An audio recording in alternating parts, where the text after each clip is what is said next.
On April 11 through the 14th, 64 of the best seniors of this past NCAA basketball season ventured their way to Virginia to compete in the Portsmouth Invitational Tournament, Pitt. This event has been the premier NBA draft scouting event since it started way back in 1953. Since that time, legends like Scottie Pippen, John Stockton, Earl, Monroe and Tim Hardaway made a journey to Portsmouth before they started their brilliant careers in the NBA. Although we really don't see players of that high caliber compete in the event anymore due to the introduction of the one-and-done rule, there's still some diamond-in-the-rough talent that compete at Portsmouth. Over the last decade, we've seen the likes of Robert Covington, Tyler Johnson, Jeremy Lin, Kent Bazemore and even NBA All-Star Jimmy Butler compete at Portsmouth before they made their way to the association. One prospect that used the event to try to join the ranks of those quality NBA players is former Oakland guard Kendrick Nunn. He arrived to the event after an incredibly strong senior season where he put up 25.9 points, 4.7 rebounds, 3.8 assists and 1.5 steals on 43% from the field and 39% from beyond the arc on 11.3 perimeter attempts per game. His points per game average only trailed Oklahoma guard Trae Young as the best scoring average in the NCAA. That terrific work on the offensive end allowed him to be named to the first-team All-Horizon League and is the Horizon League Player of the Year. Despite competing against better competition like Brandon Goodwin, TRA Holder and Justin Bibbs, Nunn's level of play actually improved during the Pitt. In 27 minutes, he averaged 20.7 points, 5.6 rebounds and 3.3 assists on 51% from the field and 43% from beyond the arc on 7.7 perimeter attempts per game. His great play at Portsmouth ultimately allowed him to be named to the Pitt All-Tournament team. Whether he's playing against Horizon League or Pitt talent, Nunn has clearly showcased himself to be an extremely consistent offensive weapon no matter who he's going against. Most of his stellar offensive work is due to his stellar shooting, as he's able to combine high volume with great efficiency. As is the case for the whole scope of basketball in 2018, most of the intrigue regarding Nunn's work as a shooter comes from his work beyond the arc. When you watch Nunn play, one of the first things that you realize is how confident he is in his perimeter stroke. No matter who he's going against, Nunn seems more than willing to fire off a long-range shot from well beyond the arc after showing off his handles. While that confidence might make his coach's hair turn gray, it makes sense as his shooting stroke is smooth like butter. An example of his confidence is seen in the play below, as he just casually launches up a shot a few feet behind the three-point line.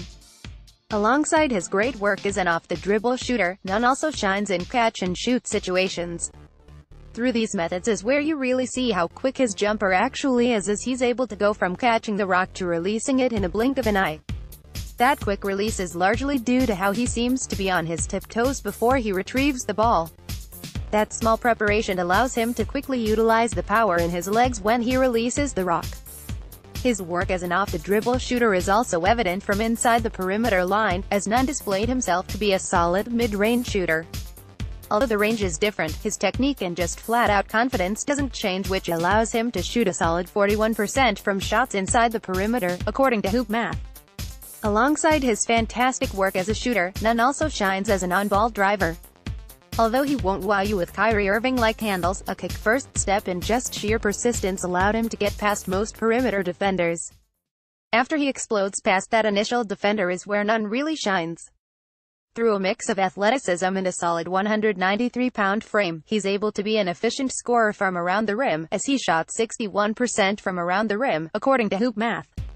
That efficiency came whether he had an open lane or he was driving into contact.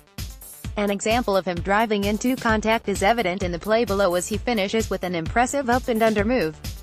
While Nunn stood as one of the best scorers in college basketball during his senior season, I believe he actually has a ton of potential as a facilitator. From a statistical standpoint, he wasn't too impressive, as he averaged 3.7 assists per game with a 1.28 assist-to ratio during his senior season with Oakland. However, his potential becomes apparent when you watch him actually play, as his court vision is pretty solid. Whether he's working in transition or half-court, he does a good job of quickly recognizing open teammates and throw precise passes. I believe his best work is done when he's working with a pick-and-roll partner, as he displays great patience in waiting for the roll man to get open before he throws the pass. After that process takes place, he hits them with a nice chest or bounce pass. If that pass to the roll man doesn't work, Nunn can easily sling it to an open perimeter or mid-range shooter. His work on the other end of the court is more of a mixed bag, as him standing at 6'3" means that he can only really defend point guards. Although he does work hard on that end of the court, which can lead to some steals or blocks, Nunn still has a lot of issues that he needs to work out. For example, he gets trapped way too many times in pick and rolls, as he struggles to determine whether he should go over or under an opposing screen. Despite his struggles on the defensive end, I honestly believe that Kendrick Nunn stands as one of the real sleepers in this year's NBA draft class. His stellar perimeter shooting combined with his explosiveness as an on-ball driver allowed him to be one of the best scorers in college hoops last year.